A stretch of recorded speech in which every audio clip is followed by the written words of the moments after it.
Development તરફ ગયા હોય તો આવતીકાલ સાંજ સુધીમાં બધા ખેડૂતોના ખાતામાં હેક્ટર દીઠ 50,000 નાખી દે તો હું આભાર માનવા જાય ચાલતા પગે. આ તો બધી એમની સંગીત ખુરશીની રમત છે. મંત્રીમંડળ બદલવું જનતા માટે નથી. આયા ખેડૂતનો દીકરો વીઘે 17,235 રૂપિયા તો મજૂરીમાં વેડફી ચૂક્યો છે. 20 મણની રાશનો માલ કોટા કાઢી ગયો છે, પાથરા તણાઈ ગયા છે. અને અમુક ભડના દીકરા નવા બનેલા નેતાઓ કાલ ભાષણ કરતા હતા કે હેક્ટરે 50,000 આપો ને એટલે ઉઘાડા પગે દાદાના દરબારમાં હું મુજરો કરવા જાય. ભાજપના તમામ મંત્રીઓ ખેતરે ફોટા પડાવવા ગયા હતા, એ આપણે બધાએ જોયું. દલીલ ખાતર એમ માની લઈએ કે એણે ત્યાં જઈને જોયું કે ખરેખર નુકસાન થયું છે, તો પછી સર્વેના નાટક શા માટે? તમારો મંત્રી ખુદ ખેતરે જઈને જોઈ આવ્યો છે એવું તમે કહો છો, તો તમારા મંત્રી પર વિશ્વાસ નથી કે તમે અલગથી સર્વે કરાવી રહ્યા છો? તમારા મંત્રી તમને એમ કહેતા હોય કે નુકસાન થયું છે તો માની લો નુકસાન થયું છે, સીધા ખેડૂતોના બેંક એકાઉન્ટની અંદર હેક્ટર દીઠ 50,000 નાખવાનું ચાલુ કરી દો, અઠવાડિયામાં બધાના હાથમાં પૈસા આવી જાય. તમારા મંત્રી ખેતરે જાય છે, ફોટા પડાવે છે, પણ ખેતરમાં ખરેખર શું થયું છે એનો રિપોર્ટ કદાચ ગુજરાતની સરકાર સુધી નહીં પહોંચ્યો, એટલે જ આ સર્વેના નાટક નખરા ચાલુ છે. ગુજરાતભરના તમામ ખેડૂતો અત્યારે આંદોલન કરી રહ્યા છે. અલગ અલગ તાલુકાઓના મામલતદારો અને પ્રાંત અધિકારી સમક્ષ આવેદનો અપાઈ રહ્યા છે કે સર્વેના નાટક બંધ કરો અને તમામ ખેડૂતને સહાય ચૂકવો, અને માત્ર ચોમાસુ પાકની નહીં શિયાળુ પાકની પણ સહાય ચૂકવવામાં આવે એવી રજૂઆત અત્યારે થઈ રહી છે.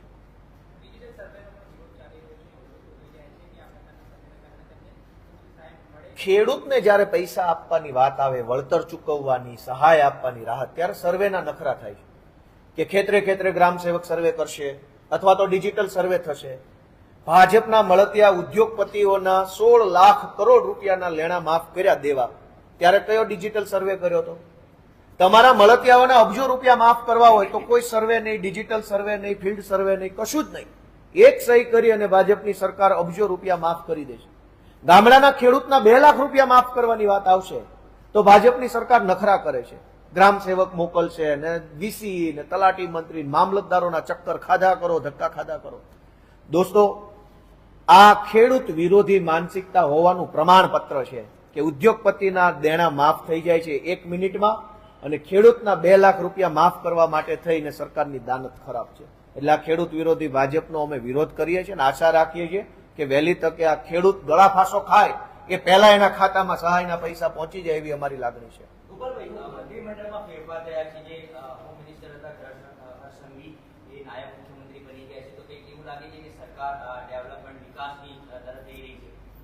ડેવલપમેન્ટ તરફ ગયા હોય તો આવતીકાલ સાંજ સુધીમાં બધા ખેડૂતોના ખાતામાં હેક્ટર દીઠ 50,000 નાખી દે તો હું આભાર માનવા જાય ચાલતા પગે. આ તો બધી એમની સંગીત ખુરશીની રમત છે. મંત્રીમંડળ બદલવું જનતા માટે નથી.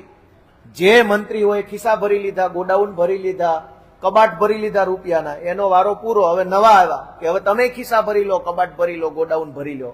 આનોય વારો પૂરો થશે, નવા મંત્રી આવશે. જનતાને શું મળ્યું?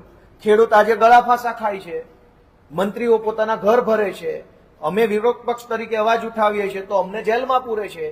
જનતાનો આમાં ક્યાં રોલ આવ્યો? એટલે આ મંત્રીમંડળ બદલાણું, એમાં જનતાનો ફાયદો નથી. એ તો એમની ને એમની સંગીત ખુરશીની રમત છે.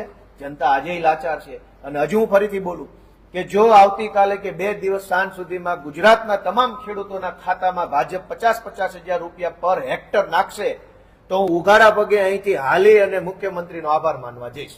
અમદાવાદથી હાલીને વિધાનસભા જઈશ જો 50,000 એક હેક્ટરના ખેડૂતોના ખાતામાં નાખે તો.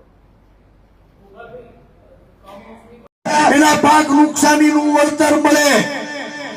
ખેડૂત વીઘે 50,000 રૂપિયા પાક નુકસાનીનું વળતર. આ માગણી વ્યાજબી છે કે નહીં? વ્યાજબી છે કે નહીં? ભાઈ, આયા ખેડૂતનો દીકરો વીઘે 17,235 રૂપિયા તો મજૂરીમાં વેડફી ચૂક્યો છે. 20 મણની રાશનો માલ કોટા કાઢી ગયો છે, પાથરા તણાઈ ગયા છે. અને અમુક ભડના દીકરા નવા બનેલા નેતાઓ કાલ ભાષણ કરતા હતા કે હેક્ટરે 50,000 આપો ને એટલે ઉઘાડા પગે દાદાના દરબારમાં હું મુજરો કરવા જાય.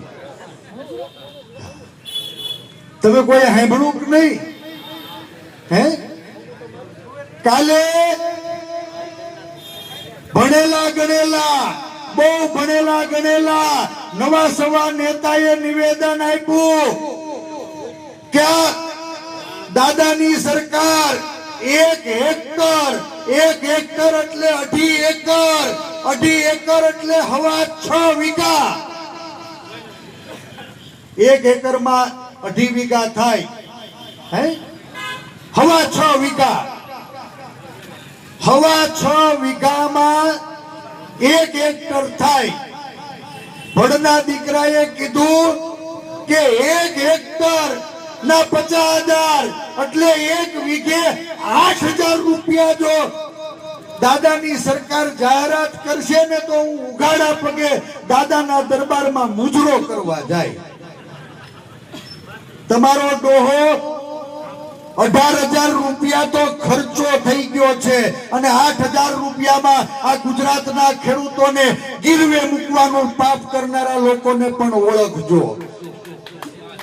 મને લાગે છે કે આપ અને બાપ બે એક માની પેદાશ છે. હે, બારોબાર ગોઠવી લીધું.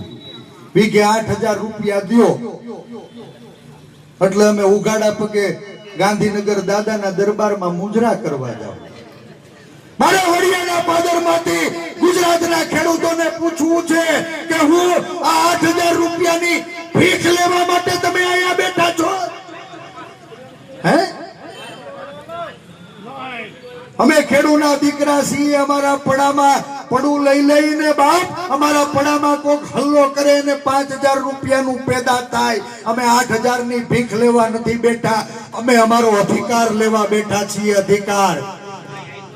વીઘે 50,000 રૂપિયાનું નુકસાન થયું છે ને તો માનની મુખ્યમંત્રી શ્રી દાદાને વિનંતી કરું છું, દાદા આજ ખેડૂતો છે, હે, તમને ખોબલે ધોબલે મત આપી અને આજ 168 જણાને કમલના નિશાન ઉપર ગાંધીનગર મોકલા છે. અમે તો હમ ખાવા પૂરતા રહ્યા છીએ, હમ ખાવા પૂરતા. હે, આઝાદ ગુજરાતના ઇતિહાસમાં પહેલી વખત વિરોધ પક્ષે નથી થયો. પણ અમારી જનેતા લાજે જો આજ જગતના તાતને જીવવું મુશ્કેલ થયું હોય ને બાપ અમે ઘરે બેઠા રહીને તો અમારી જનેતાની કૂખ લાજે, કૂખ. અને એટલે હું વિનંતી કરું છું, તમારે મત જેને આપવા હોય એને આપજો. હે, મત માંગવા નથી આવ્યો. ખેડૂતોના અધિકાર માટે આજ વડિયાના પાદરમાં આજ ખેડૂત ખેતી બચાવો સત્યાગ્રહનો પાયો નાખ્યો છે અને આની શરૂઆત થઈ છે. આવતું 1 અઠવાડિયું આખા જિલ્લા